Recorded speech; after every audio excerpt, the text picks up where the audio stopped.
one of the significant developments when the Republicans take over the House in early January is going to be the committee membership changes in this regard.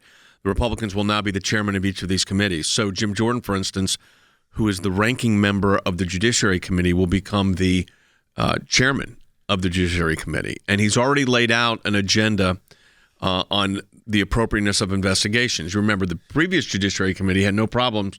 Basically, all they did was conduct investigations. Well, Jim Jordan has set out an agenda, and part of that agenda in the Judiciary Committee is going to be the attacks on free speech.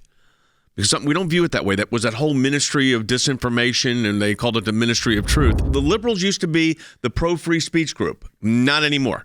And it's now only approved free speech. So you've got, one of the other... You don't have to like what people have to say. No. You speak out against it. In their view, a pro-life message is awful speech. It's lawful, conservative but Christian points of view. Oh, the proclamation of the gospel would be lawful, but awful. Yeah. I could go down the list of every issue we handle, and they would view it as lawful but awful. For instance, free speech as it relates to our advocacy on behalf of the Jewish state of Israel. They will, because of the social justice for Palestine movement, they will say, oh, no, that's lawful, but it's awful because they're the oppressor, they're the occupier. So you can't do, in a free country, in a free society, you don't do that.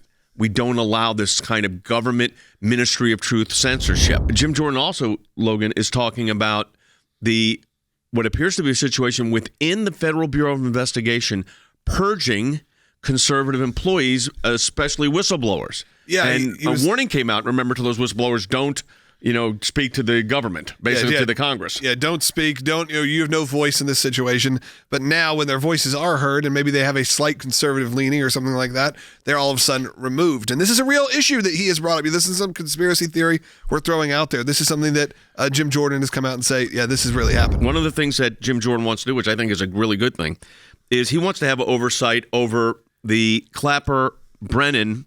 Remember James Clapper and John Brennan, former director of the CIA, was John Brennan, and the former director of national intelligence was James Clapper. And what happened in that case, if you remember, was that these individuals, along with about 40 others, signed on to a document in October of 2020. They had left public service, so they were free to do it, that said that the New York Post story about Hunter Biden's laptop was Russian disinformation. Now, that's obviously proved to not be true.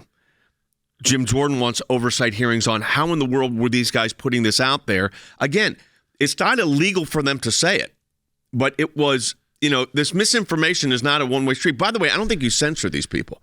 That's the difference between someone that really respects the First Amendment's right of free speech and these groups. They want to shut you down. I want to respond with more speech, saying obviously Clapper and Brennan were wrong, which is a little scary considering they ran the CIA and the director of national intelligence.